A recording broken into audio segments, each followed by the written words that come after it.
अब योगी जी में और अतीक सांसद जी में क्या फ़र्क है, हमको आप बता दीजिए बस। उनको तो मिट्टी नसीब हुई हुई ना, और कितने और हैं उनको तो मिट्टी भी नसीब नहीं होगी। भारी गुस्सा है बेटा, मतलब मन में ये गुस्सा है। किसके प्रति गुस्सा है? हाँ, जिसके ऊपर होना चाहिए। किसके ऊपर? जब हक्कड़ी लगाए है वो तो वक्त बताए, आज नहीं 5 साल के बाद जब योगी बाबा जाएंगे ना तो वक्त बताएगा। नमस्कार, मैं अर्चना तिवारी आप सभी का स्वागत करती हूँ दराज धर्म पर। आपको मैं बताना चाहती हूँ कि फ़िलहाल समय हो रहा है 9 बजे और ये रात का समय है और अतीक और अशरफ दोनों की ही जो है वो पूरी तरीके से मिट्टी दफनाने में जो पूरा क्रियाक्रम था वो हो चुका है, ख़त्म हो चुका है। पीछे आप देख सकते हैं ये कसारी मसारी का कब्रिस्तान है। यहाँ पे आप पूरी देखिए किस तरीके से फोर्स पूरी की पूरी तैनात है। जो अतीक के चाहने वाले हैं वो भी यहाँ पे मतलब तैनाती उनकी भी है। लेकिन आपको ये भी मैं बात बताना चाहती हूँ कि आप लोग नेशनल मीडिया में ये बात सुन रहे हैं कि जो अतीक के परिवार वाले हैं, जो उसके जानकार हैं, सिर्फ वही जो है वो अंदर जा सकते हैं और बाकी जो लोग हैं वो अंदर उनको जाने की अनुमति नहीं है। यहाँ से आप लोगों को मैं यहाँ की ग्राउंड रिपोर्ट दिखाने का प्रयास करूँगी, कहीं ना कहीं आपको माहौल जो है वो दिखाने का प्रयास करूँगी। जो लोगों में जब हम लोग अतीक के घर से यहाँ कसारी मसारी तक हम लोग पैदल चल के आए हैं मुआयना करने के लिए, हम लोग जानने के लिए कि भाई माहौल क्या है लोगों के बीच में। हमने अपनी गाड़ी चकिया में मतलब खड़ी कर दी अतीक के घर के पास, फिर वहाँ से पैदल हम लोग कसारी मसारी तक आए। लोगों का हमने हाव भाव देखा कि क्या हाव भाव लोगों के अंदर था, लोगों के अंदर क्या एक्टिविटी थी, वो सारी चीज़ें मैं आप लोगों के साथ आज शेयर करने जा रही हूँ। जो हमारा कैमरामैन अभी जिनके हाथों में ये कैमरा है, उन्होंने जब लोगों से कसारी मसारी का वो पूछा कि आप बताइए कि वो डायरेक्शन किस तरफ है, तो क्या जवाब को मिला ये भी मैं आपको बताना चाहती हूँ। और इस मूवमेंट पे क्या यहाँ पे इमोशन लोगों के अंदर है और क्या पूरी परिस्थिति है ग्राउंड से, ये मैं आपको आज बताने चाहती हूँ। लेकिन उससे पहले मैं प्रयास करूँगी कि थोड़ा बहुत मैं यहाँ पे लोगों से बात करने का प्रयास करूँ, लेकिन लोग हिचकिचाएंगे, लेकिन फिर भी मैं प्रयास करूँगी कि 2-4 लोगों से मैं बात करूँ। लेकिन उससे पहले मैं गौरव अवस्थी से बातचीत करना चाहती हूँ। मैं इनके साथ आपको वो जो हम लोगों ने पूरा महसूस किया, वो जो रास्ते भर में मतलब अभी से 200-300 मीटर तक हमने जो वो इमोशन को महसूस किया, उसको मैं आपके साथ शेयर करना चाहती हूँ। तो गौरव, आप जब हम लोग चकिया पे उतरे, जहाँ पे हमारी गाड़ी मतलब हम लोगों ने खड़ी की, फिर कसारी मसारी तक आए, तो क्या इमोशन, क्या लोगों में हाव भाव अपने क्या पूरा अच्छे से सिलसिलेवार तरीके से बताइए। देखिए, जैसे हम लोग अमूमन आते थे चकिया इलाके को कवर करने के लिए, तो मतलब कि जो चीज़ें रहती थी उससे शायद अलग हट के दिखाई दी। आज ये देखिए तस्वीरें दिखाइए, आरएफ के रैपिड एक्शन फोर्स के जो जवान हैं, एक तरीके से अब वो लोग मतलब कि अब सारा कुछ होने के बावजूद अब ये सारे लोग भी निकल रहे हैं। फोर्स के जो जवान थे, अब इसी इलाके पर अतीक और उसके भाई का शव है जो वो दफन किया गया, अंतिम संस्कार है जो किए गए। अब यहाँ के आने की दूरी जैसे बात करेंगे तो हम लोग चकिया इलाके पर जिस तरीके से वहाँ से हम लोग यहाँ पे आए, तो क्या आपने पूरा महसूस किया वो मुझे बताइए। वही मैं बताने जा रहा हूँ कि जैसे वहाँ से हम लोगों ने चकिया इलाके पे अपनी गाड़ी खड़ी की, तो हम लोगों को रास्ता पूछने के लिए कसारी मसारी कहाँ पे है शमशान घाट, तो मतलब कि लोगों के अंदर एक तरीके से गुस्सा था कि मतलब कि बताना नहीं चाह रहे थे। लोग कह रहे थे कि ठीक है पता कर लो, और हमारे साथी जो उन्होंने जब पूछा तो उनके साथ बोला गया कि ठीक है, ठीक से जाना, तुम्हारी वहाँ के साथ 376 हो सकता है। मतलब इस तरीके की बातचीत, क्या ये अंदर एक उबाल है, गुस्सा है, ये तमाम सारी चीज़ें हमारे साथी हैं जो उन्होंने भी महसूस की। और मतलब कि जैसे हम लोग भी आ रहे थे तो हम लोग पूछने से लोगों से डर रहे थे, क्योंकि किस वजह से डर रहे थे कि हम लोगों ने आ करके असद जो है उसकी रिपोर्टिंग की थी आ करके, तो हम लोगों को बहुत सारे लोग पहचान सकते हैं, बहुत सारे लोग, तो एक हो सकता है गुस्सा हो उन लोगों को लेकर के, तो इस वजह से हमने अपने साथी को भेजा था। तो और हम लोगों को भी जब लोग देख रहे थे तो ऐसा लग रहा था कि जैसे हम लोग कहीं दूसरी ग्रह से आए, अलग जगह से आए। ये सारी तस्वीरें यहाँ पर बनती हुई हम लोगों को नजर बनती हुई लोगों को नजर आए। अब हम चाहते हैं कि हम थोड़ा लोगों से बातचीत करें कि क्या कुछ है। आपका नाम क्या होगा? आमिल। हाँ? आमिल। आमिल। तो यहाँ आए थे जी। तो अंदर जाने को मिला? नहीं, मिट्टी में अंदर जा पाए? नहीं जा पाए। तो क्या बोला अधिकारियों ने? कुछ नहीं, बस साफ बात है कि चले जाओ, आधार कार्ड वगैरह मांग रहे थे, नहीं था, नहीं गए। अच्छा, तो अतीक के मतलब हत्या होने के बाद क्या माहौल आपके इलाके में? मतलब कोई दिख नहीं रहा है, बहुत गम का माहौल है। कम का माहौल, जी मतलब एक मायूसी है लोगों के अंदर। जी बिल्कुल, देखने को मिलती है सब। ये जो पूरा मतलब वो हुआ कल रात को जो घटना घटी, उसके बाद आप लोगों के ऊपर क्या छाप छोड़ गया? ये होता है कि मतलब एक बारगी कोई न्यूज़ आती है, कोई जिनको देखकर बड़े हुए हैं, एक बारगी होता है, तो अतीक को देखकर बड़े हुए। बहुत मतलब जब बचपन में थे हम लोग तो देखते ही बड़े होंगे ना, न्यूज़ में, टीवी में सामने से तो जल्दी देखना नहीं था, बस मदद करते थे। अच्छा, मतलब मदद वदद करते थे, तो जब आप लोगों ने जैसे ये घटना देखी तो क्या मन में भाव आया? मन में कुछ भाव नहीं आया, बस ये हुआ है कि तकलीफ हुई है। आपको क्या लगता है कौन जिम्मेदार है? होगी साहब है। होगी जी, होगी जी, होगी पुलिस, एसटीएफ। एसटीएफ मर पे भी 7 दिन बन गए, कोई पब्लिक मारा है क्या? अच्छा, नाम बताइए भाई साहब अपना नाम। नाम क्या पूछेंगे आप? तो आप ये तो 3 वो लड़के आए थे ना, अज्ञात लड़के जिन्होंने कनपट्टी पे बंदूक रखा। सब फर्जी दिखाया गया। पुलिस वाले गाड़ी बैठ के आए हैं, पुलिस वाले गाड़ी बैठ के आए हैं। आपका नाम बेटा?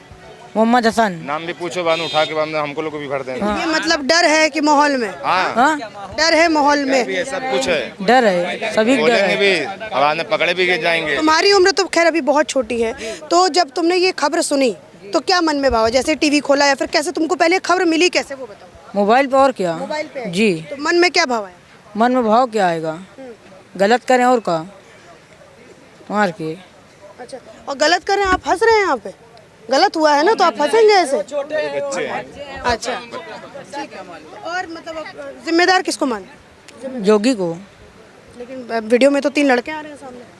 अरे तो पुलिस की गाड़ी पे आए और क्या, योगी भेजेंगे उनका सरकार। पुलिस इधर मत करिए, पुलिस किसकी है? पुलिस किसकी है? पीछे से मत बोलो। यहाँ पे आप देखिए, लोगों से जब मैं बात कर रही हूँ तो लोग ये कह रहे हैं कि पुलिस जो है वो योगी की है और योगी आदित्यनाथ को जो है, हाँ, 3 बंदे निकले हैं जी। जिन लोगों ने गोली चलाई है वो सब पुलिस की गाड़ी से उतरे हैं, और वहाँ पे चश्मदीद भी लोग हैं, चश्मदीद लोग थे वहाँ पे, लोग चश्मदीद थे। जब उनको नहीं गिरफ्तार किया गया, उनका बीच बचाव किया गया है। भाई साहब एक बात बताइए, मिला हुआ है, पूरा प्रशासन से लेके पूरी मीडिया तक मिली हुई है। वहाँ पे कोई जिस तरह के प्रशासन वहाँ आते हैं, जिस तरीके की वहाँ घेराबंदी थी, हाँ, उनको आप सब लोग माफिया बता रहे हैं। ठीक है, माफिया नहीं थे। नहीं, माफिया कैसे थे? जिनके लिए थे और जिनके लिए बहुत लोगों के लिए बहुत अच्छे भी थे। हाँ, जो लोग आज आप देखते हैं कि अतीक के साथ ये हुआ, इसको लोग धर्म से जोड़ रहे हैं, जो और धर्म के लोग कह रहे हैं, उल्टा सीधा बोल रहे हैं। यही वो लोग थे जो रामलीला के 2-2 लाख रुपए चंदा लेने जाते थे उन्हीं सांसद अतीक जी से। ठीक है, और यहाँ पे सारा किया हुआ पूरा प्रशासन का किया हुआ है। ठीक है, और सरकार की इस पर कार्रवाई करनी चाहिए। अगर इनको इतना सब माफियों का सफाई करना है तो जो 3 लोग कल मारे हैं वो भी तो माफिया हुए। अगर इतना कानून टाइट है तो तुरंत वहाँ पे ऑन द स्पॉट उन लोगों को गोली मारना चाहिए, लेकिन पुलिस वाले उनको प्रोटोकॉल दे रहे हैं, बचा रहे हैं। ये आप देखिए, कहीं ना कहीं इन लोगों का मानना है कि उनके साथ जो है वो गलत हुआ है। और हाँ, योगी सरकार अगर कानून को मानती है तो 2 दिन के अंदर वो तीनों लोग का इनकाउंटर हो, जितने भी पुलिस वाले से लेकर हर प्रशासन जितने मिले हुए हैं, इसमें कई बीजेपी नेता के भी हाथ है, सबको फिर भाई जब इंसाफ हो। अच्छा, आप लोग जैसे टीवी में सुन रहे हैं और मतलब ये बात भी है कि अतीक और उसके भाई अशरफ दोनों जो हैं आज पूरी तरीके से उनका साम्राज्य पूरी तरीके से ख़त्म हो गया है, पूरी तरीके से। साम्राज्य खत्म नहीं होता है, साम्राज्य खत्म नहीं होता है। मैं पूछूंगी ना भाई, ठीक है, अगर वो किसी के लिए माफिया थे तो किसी के लिए मसीहा भी थे। लोगों के लिए क्या थे? भाई हम लोग के लिए मसीहा थे, माफिया थे। अगर वो गलत किए हैं तो उसके लिए कानून बना है, लॉ बना हुआ है, संविधान है। संविधान को आप मानती हैं?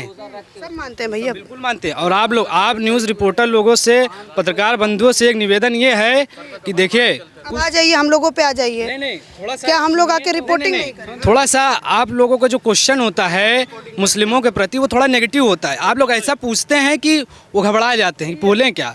तो अब जैसे अभी और अदर से आप पूछेंगे तो उसमें पॉजिटिव पूछा जाता है, ऐसा क्यों? आप यहाँ इस लेवल से लेके हाई लेवल आज तक जी न्यूज़ जितने भी हैं वहाँ बड़े जितने आते हैं, ऐसा नेगेटिव क्वेश्चन क्यों पूछा जाता है? ये सवाल भी है कि मीडिया वाले नेगेटिव क्वेश्चन, हाँ, पुलिस ऐसे खड़ी हुई है, कोई बैठे पेट्रोल टटाएगा, किसी को दिख नहीं रहा है कोई। ये लॉ एंड ऑर्डर का तो पूरी तरीके से फेलियर है, लॉ एंड ऑर्डर का तो पूरी तरीके से। क्या करवाया है भाई? ये पुलिस ने करवाया है। और दूसरी चीज़, कानून एकदम ध्वस्त हो चुका है और जज और अदालत में ताला लगा देना चाहिए। योगी को माफिया कहेंगी? आप में हिम्मत है? आप पत्रकार हो, हिम्मत है आप में? आप लोग कहेंगी कहिए माफिया है, अपना केस वापिस लीने। बतलाइए, आप जवाब दीजिए ना। आप यहाँ पे लोगों के अंदर आप देख रहे हैं कि क्या प्रतिक्रिया सरकार को लेकर के है और अतीक और अशरफ को लेकर क्या प्रतिक्रिया लोगों के अंदर है। और एक बात बताइए भैया, जो ये हुआ है लेकिन प्रशासन तो मतलब अपना पीठ थपथपा रही है कि हमने एक माफिया गुंडे को ख़त्म किया, वो ठीक है। जो हुआ हर चीज़ का एक कानूनी कार्रवाई बनी हुई है, संविधान बना हुआ है, उसके प्रतिक्रिया में काम होना चाहिए, ठीक है। अब योगी जी में और अतीक सांसद जी में क्या फ़र्क है, हमको आप बता दीजिए बस। ये पूछ रहे हैं कि सांसद जी में क्या फ़र्क है, और वो एक सांसद जी थे, माननीय थे, मेंबर ऑफ पार्लियामेंट, लोकसभा के सदस्य हैं, 5 बार के निर्दलीय विधायक हैं, ठीक है। कोई इससे आम आदमी नहीं थे। ये माइंडसेट होता है। देखिए आप, जैसे इन्होंने कहा कि 5 बार के विधायक थे और 1 बार के सांसद थे, वो गलत कैसे कर सकते हैं किसी के लिए। हाँ देंगे, ये और भी लोग हैं, कुलदीप सेंगर हैं, तो राजा भैया, तो बहुत से लोग हैं, बीजेपी के बहुत से नेता हैं, उनको मिट्टी में कब मिलाएंगे। लोगों के अंदर बहुत गुस्सा भी आ रहा है, कैमरे के पीछे से लोग बोल रहे हैं ये। हाँ, तो मिट्टी भी नसीब नहीं होगी, उनको तो मिट्टी नसीब हुई हुई ना, और कितने और हैं उनको तो मिट्टी भी नसीब नहीं होगी। भारी मतलब गुस्सा है अंदर। नहीं, गुस्सा नहीं तो फिर क्या है भाई, उनको तो मान के चलो, अल्लाह का शुक्र है उनको मिट्टी नसीब हुई है ना, और जितने हैं उनको तो मिट्टी भी नसीब नहीं होगी। उनको तो जो है जन्नत नसीब हुआ, 5 का नाम है, रमजान में जो है ख़त्म हुई है, ठीक है, प्लस जो है रोजा भी रहे हैं। मतलब भारी मन में रोष और बहुत ज़्यादा गुस्सा है सरकार के प्रति। शहादत हुई है, अतीक और अशरफ की शहादत। ये मैंने आपको इस इलाके से, जो अतीक का मतलब आप ये कहिए इलाका है, यहाँ से एक रिपोर्ट दिखाने की कोशिश की कि यहाँ के जो लोग हैं वो क्या सोच रहे हैं अतीक और अशरफ को लेकर के, उनके मन में क्या कुछ भावनाएं हैं। तो 2-4 पॉइंट जो है वो सामने क्लियर हुआ। कुछ लोगों ने यहाँ तक कहा कि वो किसी के लिए माफिया हो सकता है, तो किसी के लिए आप ये कहिए मसीहा भी हो सकता है। किसी ने ये भी कहा कि 5 बार के सांसद, 5 बार के विधायक 1 बार के सांसद किसी के साथ गलत कैसे कर सकते हैं। किसी ने ये भी कहा कि रमजान के समय में, देखिए कुछ लोग अभी तक पीछे से बोल रहे हैं कि रमज़ान में मिट्टी मिली है तो एक बहुत नसीब वाले जन्नती वो जन्नत में जाएंगे, और ऐसे मरते हैं आदमी दोजख में भी जाता है, और वो गलत कभी किए नहीं। ज्यादा बड़ी थोड़ी जब भारी गुस्सा है बेटा, मतलब मन में ये गुस्सा है। किसके प्रति गुस्सा है? हाँ, जिसके ऊपर होना चाहिए। किसके ऊपर? जब हथकड़ी लगाए हैं वो तो वक्त बताए, आज नहीं, 5 साल के बाद जब योगी बाबा जाएंगे ना तो वक्त बताएगा। आप कह रहे हैं कि 5 साल बाद योगी बाबा जाएंगे तो वक्त बताएगा। वो वक्त बताएगा। आज निकल वक्त सभी का वक्त है, हमारा आपका सभी का वक्त घूमेगा निकल। अच्छा, जो लोग मतलब अपराधी, हाँ, जो क्या लोग हालात थी 2 महीने पहले देखी जाए तो अतीक सांसद की क्या हालात थी, और आज वो कहाँ पहुँच गए हैं। ये मैंने एक ग्राउंड रिपोर्टिंग आपको छोटी सी दिखाने का, हम लोगों का तो प्रयास रहता है, जो भी ये लोग बोलेंगे मैं वो आप लोगों को दिखाऊंगी। तो इस बच्चे ने क्या नाम बताया बेटा आपका? हसन जो है नाम बताए। कहीं ना कहीं गुस्सा भी है इसके अंदर कि कहीं ना कहीं गलत हो रहा है। तो ये मैंने आपको एक छोटी सी रिपोर्टिंग मेरी जो थी प्रयागराज से पास कसारी मसारी, वहाँ से मैंने एक रिपोर्टिंग आपको दिखाने का प्रयास किया। इसी के साथ धन्यवाद।